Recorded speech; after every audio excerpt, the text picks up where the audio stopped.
तो दोस्तों यहाँ पे जो हमारा नेक्स्ट क्वेश्चन है वो कुछ इस तरीके से है, the solution y x of the differential equations y double dash plus y by four is equal to x by two where zero where x है ना, जो हमारा एक्स है वो 0 टू पाई के बीच में है together with the boundary condition. और दोस्तों यहाँ पे आपको बाउंड्री कंडीशन दी गई है कि y is equal to zero and y is equal to pi पर इसकी वैल्यू दोस्तों हमारे पास जीरो है। तो सबसे पहले मैं आपको बता दूं कि जो हमारा x है ना, जो हमारा x है वो हमारा ये है, मतलब ये हमारे पास x की जो लिमिट है वो 0 से पाई है। तो आप अगर देखेंगे तो ये हमारे पास क्या है दोस्तों, आपका x है ना, यहाँ पे 0 है और यहाँ पे दोस्तों आपका पाई है। ठीक है, ये आपका x है, यानी कि ये हमारे पास आपका x है, ये इसकी बाउंड्री है। अब आपको बता रखा है कि है ना कि जब आपका x 0 है यानी कि तब आपकी ये वाली वैल्यू भी 0 है, और आपको बोला गया है कि जब आपका x पाई है तब आपका ये वाली वैल्यू भी 0 है, यानी कि एट द बाउंड्री पे हमारा जो फंक्शन है दोस्तों वो आपका 0 है, यानी कि y(x) की वैल्यू दोस्तों हमारी कितनी है, 0 एट दी बाउंड्री। ठीक है, अब आपको यहाँ पे बताना है कि कौन सा ऑप्शन दोस्तों यहाँ पे करेक्ट होगा। अब दोस्तों करने को ना, अगर आप इस क्वेश्चन को जो जनरल आपका मेथड है, यानी कि अगर आप यहाँ पे y(x) इज इक्वल टू, अगर आप यहाँ पे दोस्तों y(x) is equal to CF plus PI से इस क्वेश्चन को दोस्तों यहाँ पे सॉल्व करते हो, तो यहाँ पे जो क्वेश्चन का आंसर आएगा ना वो फाइनाइट आंसर आपका दोस्तों यहाँ पे आएगा, है ना। रुको एक मिनट, मैंने शायद इस क्वेश्चन को सॉल्व कर रखा है, तो एक मिनट रुकिए, मैं आपको ना इस वाले मेथड से जब आप करोगे तो मैं आपको बताता हूँ उसमें दिक्कत क्या है। ठीक है, तो मैं आपको बताता हूँ दोस्तों उसमें दिक्कत क्या है। तो जब आप इस क्वेश्चन को इस वाले मेथड से सॉल्व करोगे ना, तो आपको जो यहाँ पे आंसर मिलेगा वो आपको कुछ ये मिलेगा, है ना। जब आप इस वाले मेथड से सॉल्व करोगे तो y(x) इज इक्वल टू ये आपको मिलेगा -के 2 पाई और साइन x बाई 2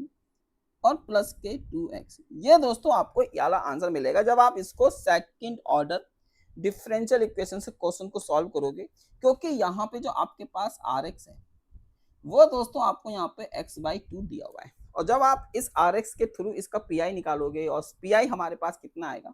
तो उस केस में दोस्तों जो इसका PI निकल के आएगा वो आपका 2x आएगा। ठीक है, तो CF प्लस PI होगा, तो CF हमारे पास अगर बाउंड्री कंडीशन लगाते हैं तो CF की वैल्यू के 2 पाई साइन x बाई 2 आ जाएगी, और PF हमारे पास 2x है। तो आप देखोगे कि ये जो आंसर है ना दोस्तों, ये फाइनाइट आंसर है, मतलब ये आंसर आपका फाइनाइट आंसर है ना, मतलब खत्म। दो आपको यहाँ पे देखोगे इसके अंदर केवल 2 ही टर्म आ रही है, एक टर्म आपके पास ये आ रही है और एक टर्म दोस्तों आपके पास ये आ रही है। तो अगर आप इस क्वेश्चन को सेकंड ऑर्डर, है ना, डिफरेंशियल इक्वेशन से अगर इसको सॉल्व करते हो विथ Rx, तो हमारा आंसर ये आएगा। अब इस आंसर के साथ दिक्कत क्या है ना, अगर आप अपने ऑप्शन देखोगे तो ऑप्शंस में हमारा समीशन आ रहा है, और इसमें आप देखोगे कि n इज इक्वल टू 1 से लेकर इन्फिनिटी तक आपको दे रखा है, यानी कि उसके अंदर इनफाइनाइट नंबर ऑफ टर्म्स आ रही हैं। लेकिन यहाँ तो हमारा जो आंसर है वो 2 ही टर्म्स में खत्म हो गया। तो इसका मतलब है कि ये वाला जो क्वेश्चन है वो आपका सेकंड ऑर्डर डिफरेंशियल इक्वेशन तो हो नहीं सकता, क्योंकि यहाँ पे आपके पास 2 ही टर्म्स निकल के आएंगी। तो अब आप क्या करोगे, अब हम यहाँ पे यूज करेंगे आपका फोरियर सीरीज का। ठीक है, तो फोरियर सीरीज से दोस्तों मैं इस क्वेश्चन को यहाँ पे सॉल्व करना चाहता हूँ, इसलिए मैंने आपसे बोला था कि आप पहले इस क्वेश्चन को यहाँ पे समझिए। ठीक है, अब क्वेश्चन में आपको क्या दे रखा है, तो सबसे पहले जो क्वेश्चन है वो आपके पास है y double dash plus y by 4 और is equal to x by 2, और यहाँ पे जो फंक्शन है ना वे यार जो x है दोस्तों वो आपको ये दे रखा है। ठीक है, ये हमारे पास x दे रखा है, और यहाँ पे जो आपके पास बाउंड्री कंडीशन है यानी कि BC जो हमारे पास है वो आपके पास कितनी है, वो दोस्तों हमारे पास ये है इज इक्वल टू दोस्तों 0। तो अगर मैं यहाँ पे दोस्तों RHS लूँ, है ना, सबसे पहले हम इसकी राइट हैंड साइड को देखते हैं। तो राइट हैंड साइड में हमारे पास जो फंक्शन है दोस्तों वो आपका x बाई 2 है ना, ये हमारे पास फंक्शन है। तो यहाँ पर मैं अपने x बाई 2 को अगर समीशंस की फॉर्म में लिखना चाहूँ तो मैं इसको ऐसे करके लिख सकता हूँ, यहाँ पे n इज इक्वल टू 1 से इन्फिनिटी, ये दोस्तों हमारे पास होगा bn और साइन n। ठीक है, तो मैंने अपने RHS को, है ना, जो हमारा RHS था यानी कि x बाई 2, मैं यार इसको ना एक पीरियोडिक फंक्शन बना रहा हूँ। तो आप बोलोगे सर आप कॉस भी तो ले सकते थे ना। भाई मैं कॉस नहीं ले सकता, मैंने यहाँ पे साइन ही क्यों यूज किया। मैं आप बोलोगे सर आप यहाँ पे an cos nx भी ले सकते थे, लेकिन मैंने यहाँ पर बी एन और साइन एक्स ही क्यों लिया, क्योंकि यहाँ पे आपको बाउंड्री कंडीशन गिवन है, क्योंकि फंक्शन कैसा है कि बाउंड्री पे आपका टर्मिनेट कर जाना चाहिए, वैनिश हो जाना चाहिए, इसीलिए आप अगर साइन देखोगे तो साइन मेरा बाउंड्री पे टर्मिनेट हो रहा है ना, साइन एन पहले हम जीरो रखेंगे तो उसकी वैल्यू जीरो आ जाएगी, और अगर मैं यहाँ पे साइन की वैल्यू पाई रखूंगा तो ये पाई हो जाएगा यानी कि जीरो। तो एट दी बाउंड्री हमारा जो फंक्शन है दोस्तों वो खत्म हो गया, ठीक है, हमारा फंक्शन दोस्तों खत्म हो गया। वहीं पर अगर मैं यहाँ पे cos nx ले लेता तो देखो cos nx में क्या होता, अगर हम यहाँ पे cos nx में इसकी वैल्यू जीरो रखते तो cos जीरो की वैल्यू 1 हो जाती, और अगर मैं यहाँ पे cos पाई रखता तो इसकी वैल्यू 1, तो मतलब फंक्शन आपका टर्मिनेट नहीं हो रहा, इसलिए हमने cos को हटा दिया, इसलिए हमने क्या करा दोस्तों cos को हटा दिया, क्योंकि हमको अपनी बाउंड्री कंडीशंस को भी सेटिस्फाइड करना है, ठीक है, इसलिए यहाँ पे हमने केवल bn और sin nx को ही यहाँ पे लिया है, ठीक है। तो अब मैं यहाँ से अपना bn निकालना चाहता हूँ, तो दोस्तों जो मेरा bn निकल के आएगा वो आपके पास होता है 2/पाई, ये आपके पास है 0 से पाई, और आप यहाँ पे इसको लिखोगे fx, ये हो जाएगा हमारे पास क्या दोस्तों sin nx और इनटू का दोस्तों आपका dx, ठीक है, ये आपके पास है 2/पाई 0 से पाई, और fx की वैल्यू क्या है दोस्तों यहाँ पे x/2, और ये आपके पास क्या है यहाँ पे sin nx इंटू dx। अब इस 2 से दोस्तों ये वाला 2 आपका कैंसिल हो गया, तो ये वैल्यू है मेरे पास 1/पाई, फिर आपके पास क्या यहाँ पे 0 से पाई,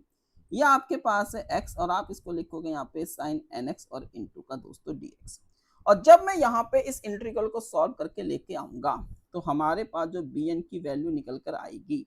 तो ये दोस्तों हमारे पास कितनी आएगी 2 - 1 और n+1 बाई ना n। आप दोस्तों इस बस आपको इंटीग्रेशन सॉल्व करना है, और जब आप इंटीग्रेशन को सॉल्व करोगे तो हमारे पास bn की ये वैल्यू निकल कर आ जाएगी।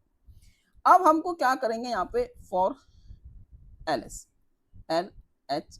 है ना, अब LHS में हम क्या करते हैं कि हमने राइट हैंड साइड को दोस्तों x/2 को हमने 0 के ऊपर रखा, क्योंकि बाउंड्री कंडीशंस पे वो हमको दिया हुआ था,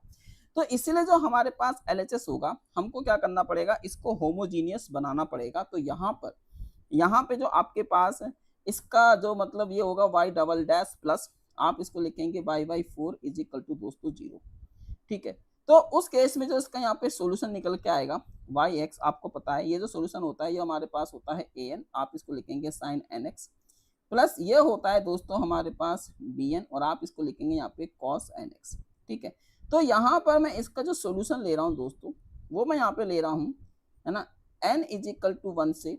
इन्फिनिटी, ये हमारे पास है an, और आप इसको लिख रहे हो यहाँ पे sin nx है ना, मैं केवल इसका ये वाला सॉल्यूशन ले रहा हूँ। अब आप बोलोगे सर आपने bn cos nx को क्यों नहीं लिया, वही बाउंड्री कंडीशन cos फॉलो नहीं करेगा, इसलिए हमने यहाँ पे cos को एलिमिनेट कर दिया, इसलिए हमने यहाँ पे cos नहीं लिया, ठीक है। हमने यहाँ से दोस्तों cos को हटा दिया, तो हमारे पास जो yx की वैल्यू है वो यही। अब हम यहाँ पे इसका पहला डेरिवेटिव ले लेते हैं, तो अगर मैं यहाँ पे इसका फर्स्ट डेरिवेटिव लेता हूँ तो ये हो जाएगा n इज इक्वल टू 1 से इन्फिनिटी, ये आपके पास आएगा n, ये हो जाएगा an, और आप इसको लिखोगे cos nx। अब अगर मैं यहाँ पे इसका सेकंड डेरिवेटिव लेता हूँ तो ये आपके पास आ जाएगा n इज इक्वल टू 1 से इन्फिनिटी, इसके आगे क्या आ जाएगा दोस्तों माइनस का साइन, क्योंकि साइन cos का माइनस हो जाएगा,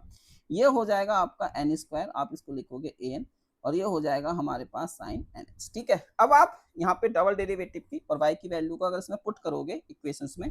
तो हमारे पास जो इक्वेशंस थी वो था y" प्लस का y/4, तो जब आप इसमें वैल्यू पुट करोगे तो यहाँ पे अब आप इसमें वैल्यू पुट करो तो ये हो जाएगा n इज इक्वल टू 1 से इन्फिनिटी, ठीक है। तो ये आपके पास आ जाएगा माइनस के n², आपके पास ये हो जाएगा प्लस के 1/4, और ये हमारे पास क्या है दोस्तों an, और आप इसको लिखोगे यहाँ पे sin nx, ठीक है। मैंने यहाँ पे इसको ऐसे करके दोस्तों लिख लिया है, ठीक है। इसको थोड़ा सा रीअरेंज कर लेते हैं, तो ये आपका आ जाएगा n इज इक्वल टू 1 से इन्फिनिटी, ये हो जाएगा आपका दिस माइनस का n², और ये हमारे पास है an, और आप इसको लिखोगे sin nx। ये हमारे पास दोस्तों कुछ इस तरीके से है। तो इसको मैं यहाँ पे अपनी इक्वेशन नंबर 2 मान लेता हूँ, और इससे पहले वाले पेज पे जो मैंने सॉल्व किया था है ना, इसको मैं यहाँ पे दोस्तों अपना क्या बोला था हमने यहाँ पे इक्वेशंस को, ये हमारे पास इस वाली इक्वेशंस को bn की वैल्यू क्या थी आपके पास x/2 है ना, इसको अगर यहाँ पे लिखें तो ये हो जाएगा आपका summation n is equal to 1 से इन्फिनिटी, और आप इसको क्या लेंगे -1 की पावर n, और ये हमारे पास क्या है दोस्तों n+1 सॉरी और ये आपके पास क्या था n, ये था हमारे पास 2, और आप इसको लेंगे यहाँ पे क्या sin nx। इसको दोस्तों मैं अपनी इक्वेशन नंबर 1 मान लेता हूँ। अब मैं अपनी इक्वेशन नंबर 1 और इक्वेशन नंबर 2 को यहाँ पे इक्वेट कर लेता हूँ, है ना। आपस में दोस्तों मैं क्या कर रहा हूँ, इसको यहाँ पे इक्वेट कर रहा हूँ। तो जब मैं यहाँ पे इसको इक्वेट करूंगा तो इक्वेट करके दोस्तों क्या होगा, तो हम यहाँ पे इक्वेशन 1 एंड 2 को यहाँ पे दोस्तों क्या कर रहे हैं, इक्वेट कर रहे हैं। तो जब मैं यहाँ पे इसको इक्वेट करूंगा तो ये कुछ इस तरीके से हो जाएगा, समीशन ये आएगा आपका n इज इक्वल टू 1 से इन्फिनिटी, ये हो जाएगा आपका दिस और माइनस का n स्क्वायर, और दोस्तों ये होगा हमारे पास an, और आप इसको लिखोगे यहाँ पे साइन nx,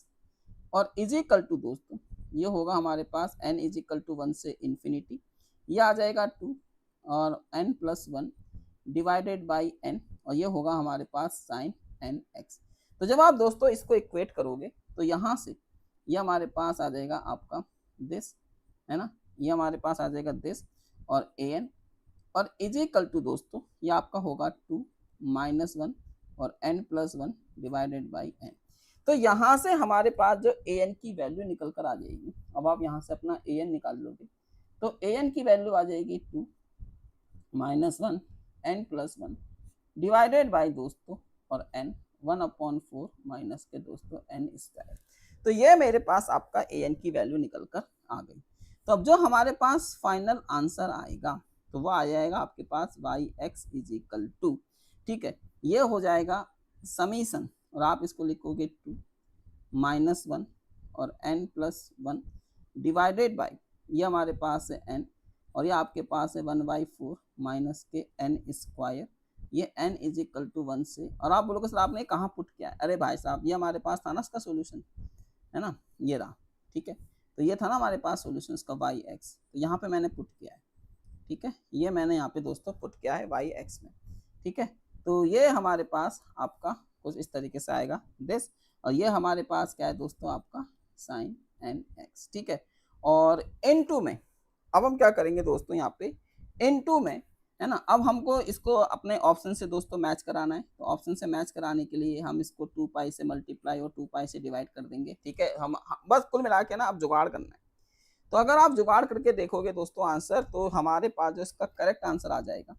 थोड़ा सा जुगाड़ बैठाना है बस, है ना, वो इधर उधर सेटिंग करनी पड़ती है। तो आंसर 4 यहाँ पे इसका करेक्ट आंसर आएगा, ठीक है। क्योंकि देखो नीचे पाई आ रहा है, ये हमारा 2 है, और ये देखो यहाँ तो पावर एन आ रही है, तो ये नहीं हो सकता। यहाँ पर ही पावर एन आ रही है, तो दोस्तों हमारा ये भी नहीं हो सकता, ठीक है। बस यहाँ पे आपको जुगाड़ करके इस क्वेश्चन का आंसर हमारे पास दोस्तों ये आ रहा है, ठीक है। तो आई होप आपको ये क्वेश्चन यहाँ पे दोस्तों समझ में आ रहा होगा, ठीक है, ओके, सही है। चलो फिर तो दोस्तों ये क्वेश्चन हमारे पास हुआ। तो इस क्वेश्चन का जो करेक्ट आंसर है यहाँ पे मैं लिख देता हूँ, वो हमारे पास है ऑप्शन नंबर 4, ठीक है।